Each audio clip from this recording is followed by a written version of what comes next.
अस्सलाम वालेकुम। मेरा नाम डॉक्टर कैसर फ़ारूक है। मैं कंसल्टेंट फ़िज़िशियन हूँ और आज मैं आपसे बात करूँगा कि क्या शुगर के मरीज़ रमज़ान के रोज़े रख सकते हैं।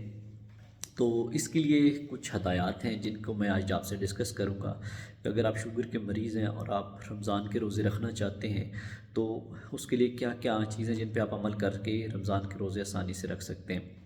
एक तो सबसे पहले, अगर आप शुगर के मरीज़ हैं और उसके लिए ज़रूरी है कि आप अपने डॉक्टर से डिस्कस करें कि अगर आप दवाइयों पर हैं तो वो कुछ दवाइयों में हमें चेंजेस करनी होती हैं, उनकी डोज़ को एडजस्ट करना होता है। तो उसके लिए एटलीस्ट 6 to 8 वीक्स आपको डॉक्टर या अपने मौलवी से मिलना होता है, ताकि वो आपकी दवाइयों में चेंजेस करें और उसके साथ आपकी शुगर को ऑब्ज़र्व करें कि आपके शुगर का लेवल कैसा रह रहा है। तो इसके लिए हम जो डॉक्टर्स कुछ पेशेंट्स को कैटेगराइज़ करते हैं कि कुछ पेशेंट्स हाई रिस्क कैटेगरी में होते हैं, कुछ मॉडरेट में, कुछ लो रिस्क कैटेगरी में होते हैं। तो ये तमाम लोग जो रोज़ा रखने के ख़्वाहिशां होते हैं तो वो रोज़े रख सकते हैं, लेकिन वो अपने मौलिज के मशवरे से के साथ उनको जो कुछ हदायत पर अमल करके। हर मुसलमान की कोशिश होती है कि वो रमज़ान के रोज़े रखे और ज़्यादा से ज़्यादा सवाब कमा सके, ज़्यादा से ज़्यादा सवाब हासिल कर सके। शुगर के मरीज़ों की भी कोशिश होती है कि वो रमज़ान के रोज़े रखें, लेकिन कुछ कॉम्प्लिकेशंस रोज़े के साथ आपको हो सकती हैं, जिसमें आपकी शुगर या तो बहुत ज़्यादा हाई हो सकती है या आपकी शुगर बहुत डाउन हो सकती है, जिसको हाइपोग्लाइसीमिया कहते हैं। इसके अलावा कुछ लोगों में पानी की कमी या डिहाइड्रेशन का मसला हो सकता है। और इसके अलावा जो एक प्रॉब्लम है, बाज़ दफ़ा कुछ लोगों में क्लॉट्स बन जाते हैं जिसे हम थ्रोम्बोसिस कहते हैं। तो ये प्रॉब्लम्स भी हो सकते हैं आपको, अगर आप रोज़ा रखने की आपकी ख्वाहिश है तो इसलिए डॉक्टर से मशवरा करना बहुत ज़रूरी है। इसके अलावा एक सवाल पैदा होता है कि आप शुगर कब कब चेक करें रमज़ान के रोज़े में।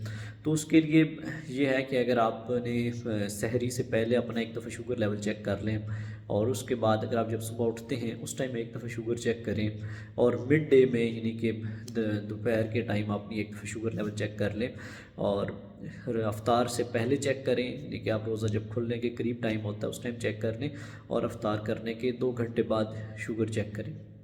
ये कुछ टाइम पीरियड है जिनको आपने रेगुलर शुगर चेक करनी है, ताकि आपको इस चीज़ को मालूम हो जाए कि आपके शुगर लेवल कंट्रोल में है या आपकी क्या चेंजेस करने की ज़रूरत है।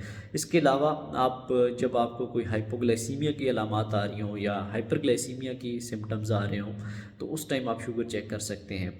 और इस पे बहुत सारे हमारे मुफ्ती हज़रात का भी इस पे है कि आप रोज़े की हालत में शुगर चेक कर सकते हैं, इससे आपका रोज़ा नहीं टूटता। तो ये एक मिसकंसेप्शन पाई जाती है कि रोज़ा की हालत में अगर आप शुगर चेक करेंगे तो उससे आपका रोज़ा टूट ना जाए। इसके अलावा शुगर के मरीज़ वर्जिश का पूछते हैं कि आया कि वो शुगर की हालत में वर्जिश किस टाइम करें। नॉर्मली जो वर्जिश या वॉक है वो जब डे एंड होने वाला होता है, यानी कि अफ्तार से पहले पहले वाला टाइम होता है, उस टाइम वॉक और वर्जिश से अवॉइड करें, क्योंकि इस टाइम में शुगर डाउन या लो होने का रिस्क ज़्यादा होता है।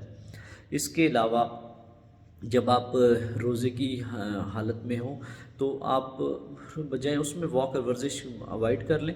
आप अगर नमाज तरावी अदा करते हैं जिसमें आपका बहुत ज़्यादा एक्सरसाइज हो जाती है, तो शुगर के मरीज़ों के लिए वही सबसे बेस्ट एक्सरसाइज है, जो अगर आप रोज़ों में करते हैं तो तरावी का एहतमाम है, तो यही आपकी वर्जिश है और इसके अलावा आपको वर्जिश करने की भी ज़रूरत नहीं है। इसके अलावा शुगर के मरीज़ों में कुछ और सवाल होते हैं कि आया कि अगर आपकी शुगर कब रोज़ा तोड़ देना चाहिए। अगर आपकी शुगर आपने चेक की और वो 70 से कम है, यानी कि लो शुगर की अलामत आ रही हो, और 670 से कम हो, तो आप रोज़ा तोड़ सकते हैं। या अगर आपकी 300 से ज़्यादा शुगर लेवल हो आप रोज़े की हालत में, तो आप उस टाइम भी रोज़ा तोड़ सकते हैं। ये कुछ हैं हदायत जिन पे आप अमल करके आसानी से अपने रोज़े रख सकते हैं। शुक्रिया।